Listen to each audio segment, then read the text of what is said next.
From the moment you saw her glossy family portraits, Jodi Arias looked like the perfect all-American sweetheart. Golden hair framing a radiant smile, she posed beside her high school sweetheart, Travis Alexander.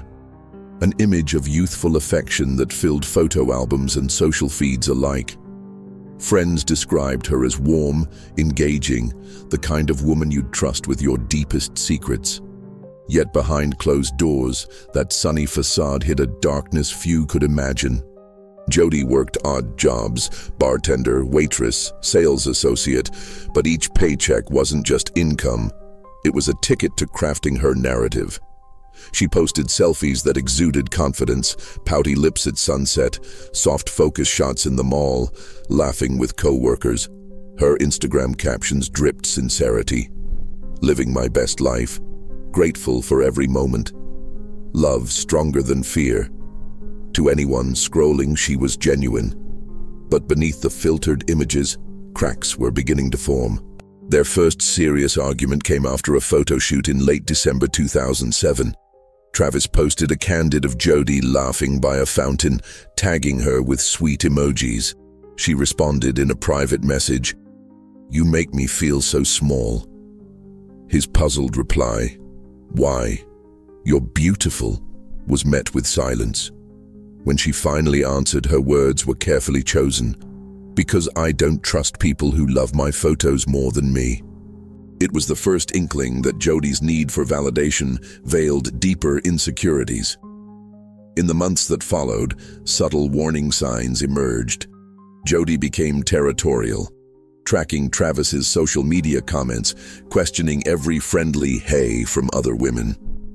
She showed up unannounced at his door, claiming, "I just wanted to surprise you," even when he'd asked for space. He laughed it off in interviews, calling her intense but in a good way. Friends reported that he looked uneasy in her presence, yet publicly he praised her loyalty, calling her "my rock." Then, in late April 2008, Travis began dating someone new.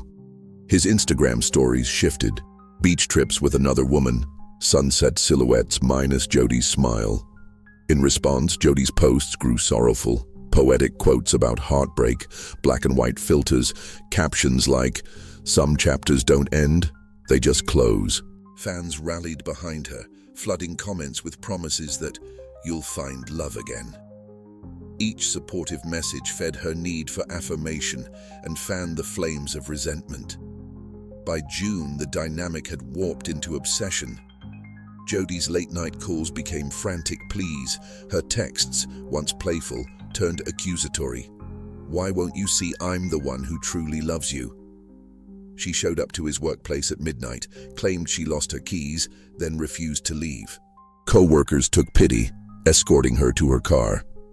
Still, she posted nothing of these confrontations, only curated images of herself at yoga class or enjoying coffee, as though projecting calm, while her inner world unraveled. The day before the tragedy, June 3, 2008, Jodi and Travis met for what he believed would be a civil dinner. She arrived carrying a handwritten letter, tears in her eyes, begging for reconciliation. He comforted her briefly, then gently explained that he needed space. Surveillance footage captured her nodding, then slipping a final embrace that lingered too long. As Travis walked away, cameras caught her expression. Something between sorrow and something darker, a glint of resolve that would soon become infamous. And so it began. 7 hours of lies. In those hours, Jodi crafted an alternate reality, one in which Travis remained hers, body and soul. Her every word would be calculated, each gesture rehearsed as she fought to keep control. But beneath the practiced veneer, her body would betray her. A trembling hand, a stutter in her voice, a tear that fell too cleanly. Those tiny slips would become the linchpin of a case that shocked the world. For 7 relentless hours, Jodi Arias sat across from detectives in a cramped, windowless interrogation room, weaving a narrative so meticulously constructed it nearly convinced even the most skeptical investigator. As the clock's fluorescent digits blinked onward, a constant reminder that time was both her ally and enemy. She spoke in a voice almost too calm for the gravity of the situation. Minute by minute, her story unfolded. She and Travis had shared an intimate dinner, laughter echoing between them as the sun dipped low. She described the warmth of his hand on her back, the softness of his voice when he reassured her, and the gentle way he led her toward the backyard where they had often talked about their future.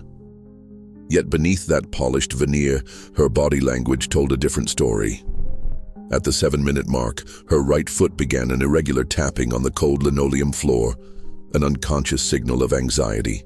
By 15 minutes in, her left hand twitched as she insisted, "I never hurt him," contradicting the mounting physical evidence. Around the half-hour point, a flush crept across her cheeks when she spoke of the couple's so-called final embrace. The forensic psychologist seated just inches away recorded those micro-changes in skin temperature, noting them as silent betrayals of her spoken words. Detectives alternated their approach between gentle empathy and firm challenge. One officer leaned forward in his chair, voice soft. "We know this is hard, Jodi. We just need your honest recollection." The other remained rigid, arms crossed, brow furrowed, ready to pounce on any inconsistency. This classic good cop, bad cop routine was designed to destabilize her defenses. When the empathetic detective handed her a tissue after noticing her lip tremble, Jodi accepted it with a nod, but her shoulders tensed as though bracing for an unseen blow. At 90 minutes, they introduced Travis's phone records. There it was in black and white, her device pinging cell towers at locations she had not yet claimed on her timeline. A screen flashed the timestamps: 8:45 p.m., 9:02 p.m., 9:17 p.m.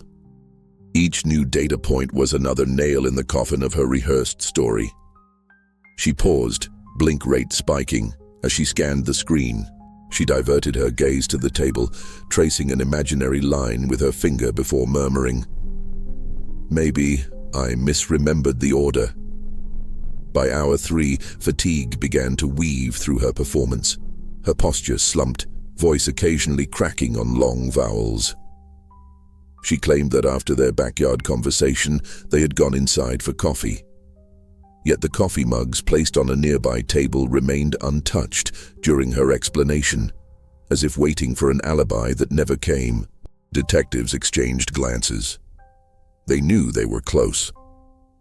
Then came the slip, a question about Travis's final words. "He told me he loved me," she said, eyes glossing over. "He said he couldn't live without me." But cell tower records placed her phone miles away. She had never been within reach when she claimed that exchange. Her smile faltered, replaced by a flicker of panic. She ran a hand through her hair, tugging at a loose strand as though it held the missing piece of her story. In the 4th hour, they played back a voicemail she had left on Travis's phone. Her tone was calm, almost seductive. "I miss you so much, please call me back." Yet the playback revealed fractures.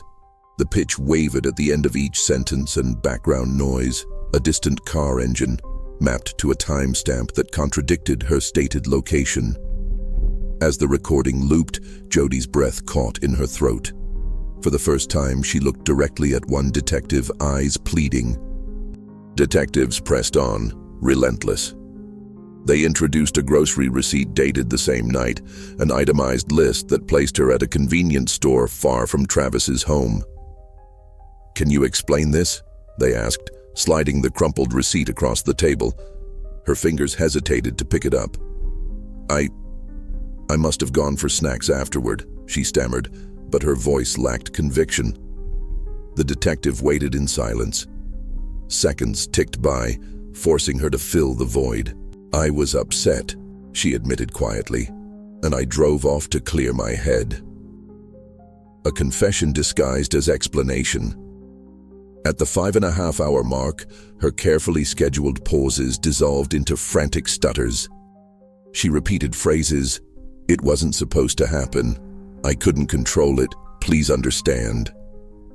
Each repetition chipped away at her credibility. Detectives noted the shift from declarative statements to pleas, from rehearsed lines to genuine distress. By hour 6, even her physical composure began to unravel. Her once steady breathing turned shallow and rapid. Her shoulders hunched as though bearing an invisible weight. When asked again about those final moments, she closed her eyes, head bowing. "I'm so sorry," she whispered, voice cracking. It was the moment she conceded defeat, not fully in words, but through every slumped muscle and shuddering breath. In that room, under the harsh glare of the fluorescent light, Jodi Arias's long con unraveled piece by piece. Each micro-expression, each physiological spike, and every contradiction formed a mosaic of deception. And while her words described love and desperation, her body told the forensic truth that sometimes the mind's most carefully crafted lies cannot outlast the body's instinctive confession. By the 4th hour of her interrogation, the inconsistencies in Jodi Arias's account had begun to pile up like a tower of mismatched blocks, each one teetering dangerously until the whole structure threatened to collapse. She had maintained a veneer of composure, but under that calm surface, the truth seeped through small but telling cracks. Those cracks would become the investigator's roadmap to the reality of that tragic night. It began with the timeline she provided. Jodi insisted that after leaving Travis's home, they drove together to his friend's house to pick up photos from a recent photo shoot. Yet GPS data from her rented vehicle placed her miles away, parked alone at a convenience store at precisely the same time. When pressed, she paused, blink rate spiking as she searched for a plausible explanation. Her voice, steady only a moment before, wavered. "Maybe I went there first." But that admission contradicted her own statement earlier in the interview when she described leaving directly for home. Next, she claimed that Travis walked her to the passenger side of the car under the soft glow of the porch light, an image meant to evoke tenderness, to humanize her accusations of emotional turmoil. However, surveillance footage from a neighbor's doorbell camera showed her exiting alone, with no one by her side. Investigators pointed to the silent video loop, Jodi's reflection in the window, the empty driveway behind her, the static posture that betrayed the presence she had fabricated. She stared at the monitor for nearly 10 seconds, an eternity under forensic scrutiny, before softly uttering, "I don't know why that doesn't match." As hour 5 approached, the detectives shifted focus to her description of their so-called final embrace. She spoke of holding Travis in her arms, of feeling the steady rise and fall of his chest as they clung to each other in shared grief over their relationship's decline. They played back audio excerpts of a 911 call made by another witness, a jogger passing by the house, who described hearing only a woman's sobs and pleas, and a single muffled scream, not the soft murmur of two voices. Jodi shifted in her seat. Her knuckles whitened as she gripped the edge of the table. I guess I remember it differently," she murmured, tone defensive but hollow. Then there were the small details. The lotion bottle she said she threw to the ground, the hairpin she claimed fell from her hair during the struggle, the single glove found near the crime scene. None of these artifacts fit neatly into her narrative. For each item, detectives produced photographs and lab reports. They showed her the glove, asking bluntly why she had never mentioned dropping it. Her breath caught. She looked down at her lap, tracing the fabric of her sweater with trembling fingers. "I must have forgotten," she stammered, the excuse as flimsy as the glove itself. Investigators also examined language patterns. In her initial statement, she used distancing pronouns, they and them, when referring to Travis's final words, as if subconsciously separating herself from the violence. Later, she switched to the possessive my Travis, a shift that coincided with her more emotional outbursts. Linguistic analysts in the room tracked these changes, noting that genuine speakers rarely alternate pronoun usage mid-conversation unless under high stress or deceit. Her body language continued to betray her. When the questioning turned to the moment she drove away, she rubbed her eyes repeatedly, as though wishing to erase what she had just said. When asked about the bloodstains on her clothing, drying specks that matched Travis's DNA, she leaned back, crossing her arms defensively. She kept her gaze fixed on the ceiling, avoiding eye contact for nearly 20 seconds. That avoidance lasted far longer than any natural blink or shift, marking a clear psychological attempt to distance herself from the reality being presented. By the end of Topic 3's interrogation segment, the room had grown thick with tension. Jodi's carefully choreographed narrative lay in tatters, each new piece of evidence exposing yet another lie. She sat slumped, speech uneven, as though running out of both words and energy to maintain the facade. The detectives, having catalogued every discrepancy, prepared to move to the next phase. Expert-driven interrogation techniques designed to break down her defenses entirely. These cracks in her story were not mere oversights. They were the silent heralds of her undoing. In each pause, each stutter, and each evasive gesture, the truth shone through. And for anyone watching, knowing what came next, those fractures represented the moment when deception met its inevitable collapse. Detective Sidney Jones and his partner entered the interrogation room with a singular purpose: to dismantle the narrative Jodi Arias had painstakingly constructed. The room was stark. Concrete walls, a single fluorescent bulb that cast unforgiving shadows, a metal table scarred by years of confessions and denials. At exactly 10:02 a.m., Jones slid a file across the table, a folder thick with evidence, its edges worn from countless reviews. He spoke in a calm, measured tone. "Jodi, we have evidence that contradicts your story. Let's go through it together." They employed a blend of psychological tactics honed through years of high-profile cases. First came the rapport-building phase. Jones asked about her background, childhood memories, favorite family vacations, college experiences, questions designed to lull her into comfort. His demeanor was warm, almost paternal, encouraging eye contact and small smiles. Over 35-minute intervals, Jodi's posture gradually relaxed, her shoulders unclenched, her gaze softened, and she began to mirror his tone. Then came evidence introduction. Jones paused the friendly chatter and placed a photograph of her car at the convenience store on the table. "You told us you went home after dinner," he said simply, voice steady. He let the silence stretch. 3, 5, then 10 seconds. Jodi's breathing grew shallow.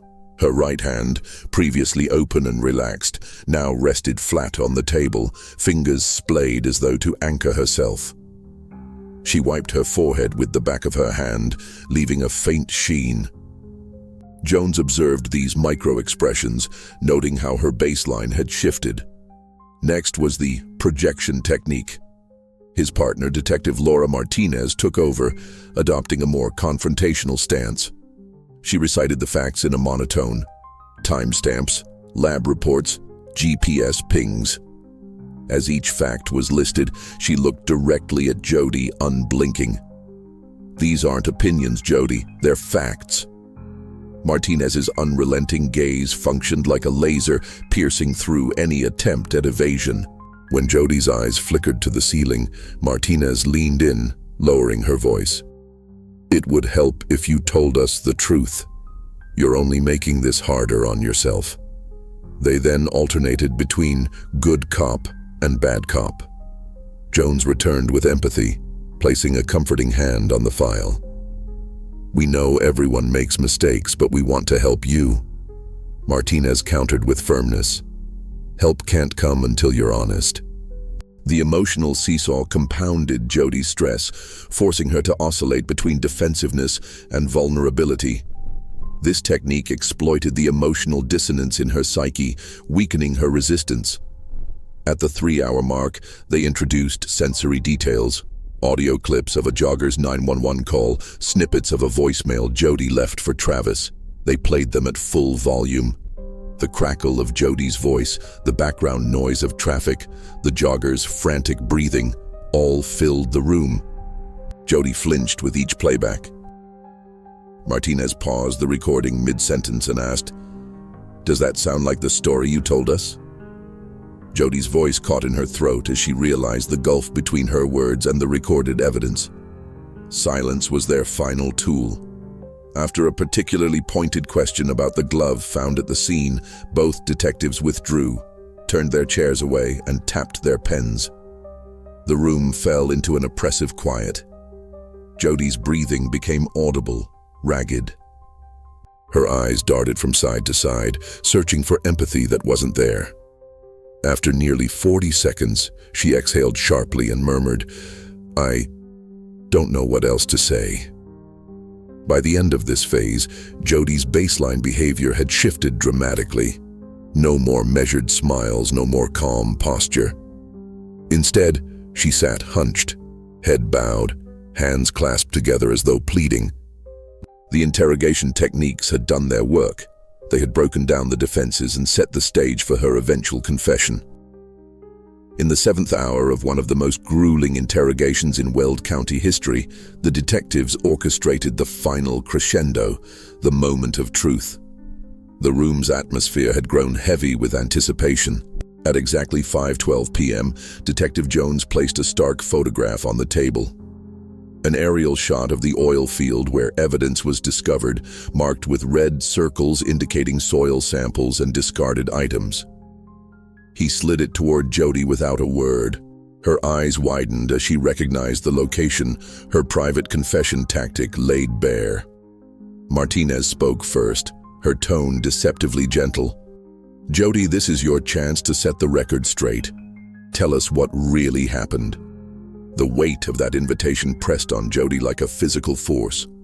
She closed her eyes, head tilting to the side as though listening to a voice only she could hear. After a long pause, she let out a shaky breath and began. It wasn't supposed to end like this.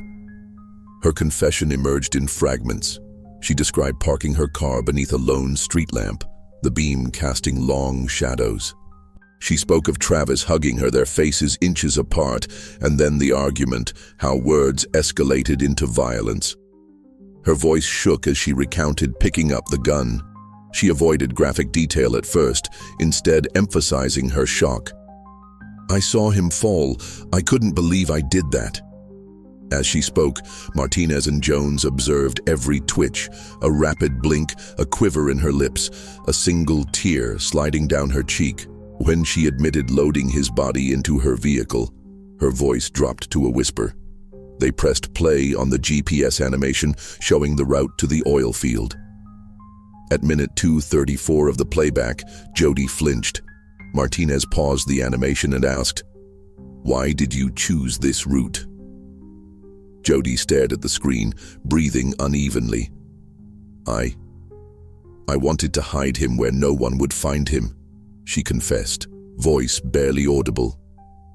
That admission, cold, calculated, and chilling, stripped away any remaining illusion of remorse.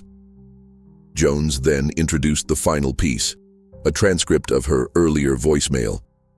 Jodi had left a message for Travis, recorded at 10:27 p.m. that night, her voice thick with emotion.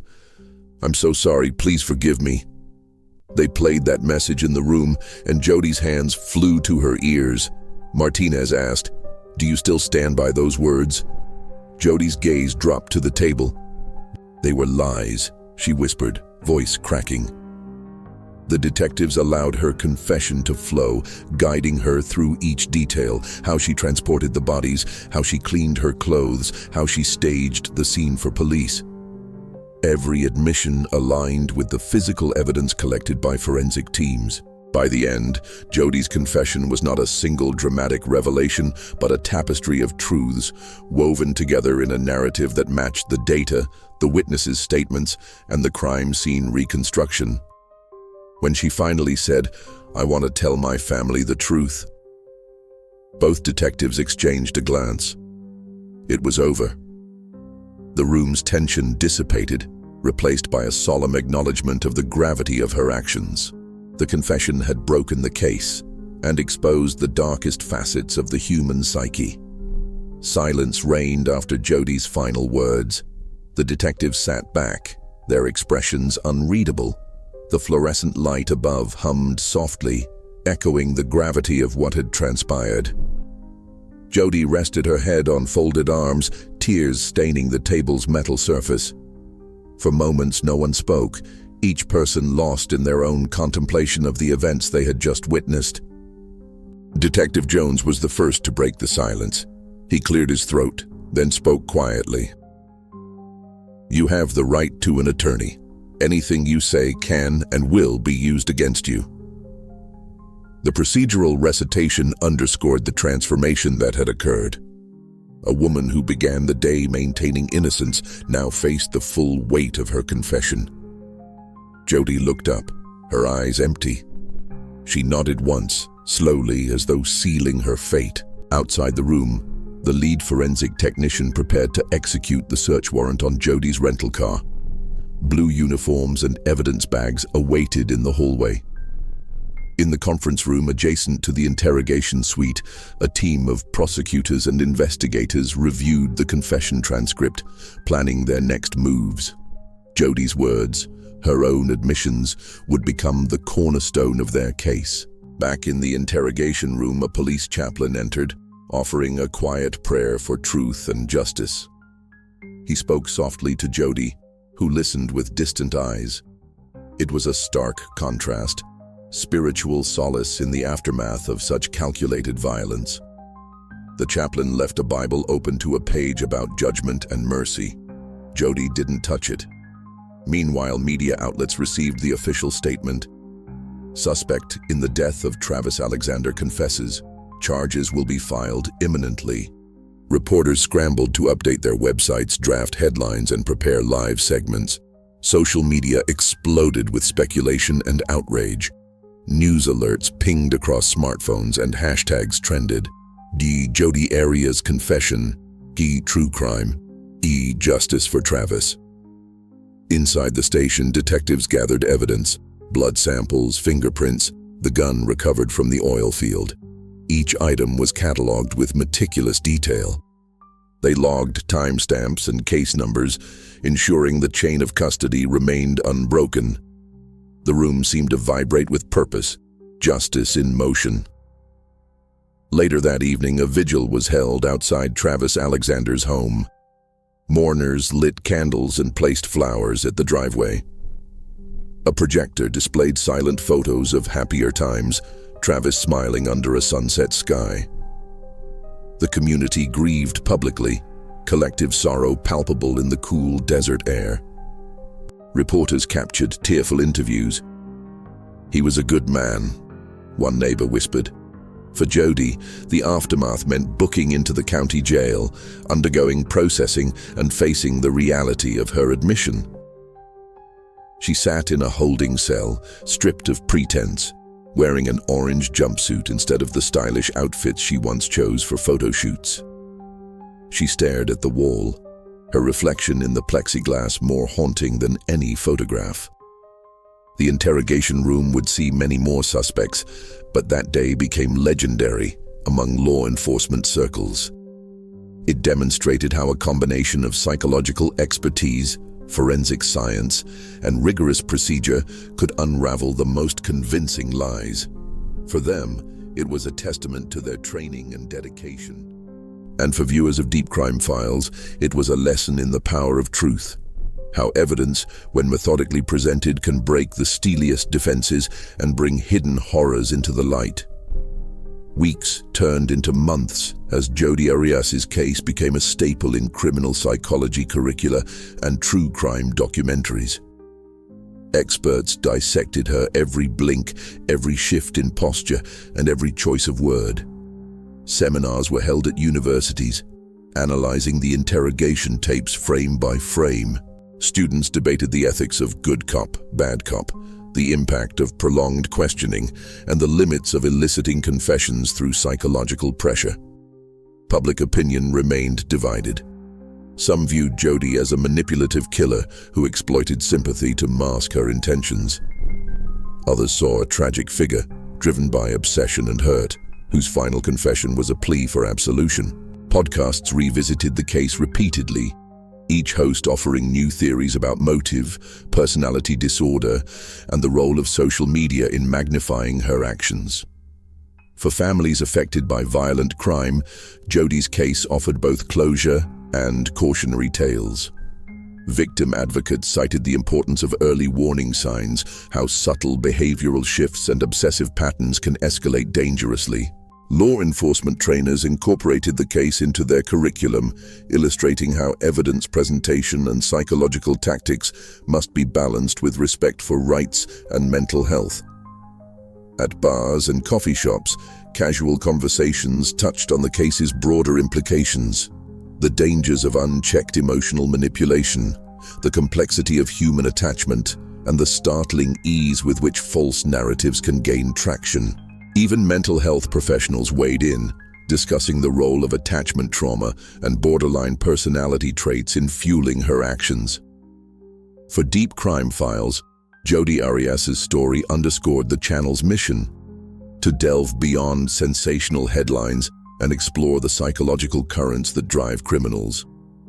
It reaffirmed the value of analyzing microexpressions, linguistic markers, and forensic evidence in painting a comprehensive portrait of guilt and motive. As we close this chapter, we carry forward one fundamental lesson. That truth, while often buried beneath layers of deception, possesses a relentless force. Through meticulous inquiry and unwavering dedication to facts, we can shine a light into the darkest recesses of human behavior, and in doing so, perhaps prevent tragedy in the future. Stay alert, question narratives, and remember, the mind may deceive, but the body never lies.